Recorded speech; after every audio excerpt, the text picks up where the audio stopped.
কোনো যোগাযোগ নেই, সেতু নেই, পরিচয় নেই, তবুও গোপন ঘর নীল বর্ণে রঞ্জিত হয়েছে। এই ভেবে যদি খুঁজি তবে বলো এ কল্পনা কালো। আঁধারে সকলই সখা কালো বলে প্রতিভাত হয়। তর্কের সময় নয়, বিপুল বিপদাপন্ন ক্ষুধা। প্রাণে জ্যোৎস্নালেপনের স্বাদ যদি নাই হয় তবে ছিদ্র দিয়ে ডেকে নিয়ে কেন যে সে খোলে না দরজা। আহার করার আগে স্নান করা তারই রীতি, প্রেম। ওর ঠারে ঠোরে আমাদের, এটা আমার খুব বিরাট ব্লান্ডার হয়েছে। বিনয় মজুমদারটা ভালো করে পড়িনি, তার গুণগার খেসারত এখন দিচ্ছি আর কি। ও যে মানে এক্সাইল একটা প্রেমিক পুরুষ, চিল পুরুষ, তার যে দুঃখ দুর্দশা, তার যে কার্নাল সাফারিং, তাকে এত তির্যক মননে জীবনানন্দের কিছুটা বেশি বলবো না, আগে যতটা প্রতিভাত হতো আজকে হয় না, পাস্তিসের ফরম্যাটে ও যে আঞ্জাম দিয়েছে নিজের কষ্টের কথা,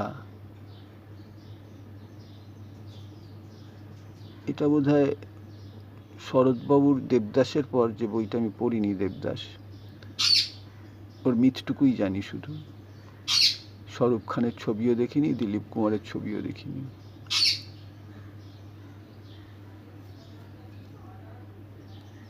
ট্র্যাজিক সেন্স অফ লাইফ। ও চেষ্টা করেছে একটা রূপকাশ্রয়ী স্পেসের মধ্যে থেকে নিজের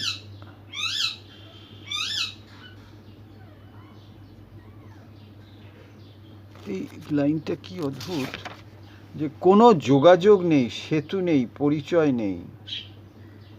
এই লাইনটা একটা প্রফেটিক লাইন। একতরফা প্রেম, তবুও গোপন ঘর নীলবর্ণে রঞ্জিত হয়েছে। এই ভেবে যদি খুঁজি তবে বলো এ কল্পনা কালো। Negative thinking. আঁধারে সকলই সখা কালো বলে প্রতিভাত হয়। স্তন, চুল, মাথা, লোম, নিতম্ব যাই তুমি স্পর্শ করো, শুধু কালোই প্রতিভাত হয়। তর্কের সময় নয়, বিপুল বিপদাপন্ন ক্ষুধা। প্রাণে জ্যোৎস্নালেপনের স্বাদ যদি নাই হয় তবে ছিদ্র দিয়ে, ভয়ারিস্টিক স্পেস দিয়ে, কি হোল দিয়ে ডেকে নিয়ে কেন সে যে খোলে না দরজা।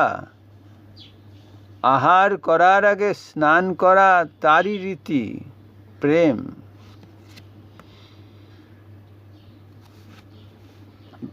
বিনয়কে নতুন করে পড়তে হবে।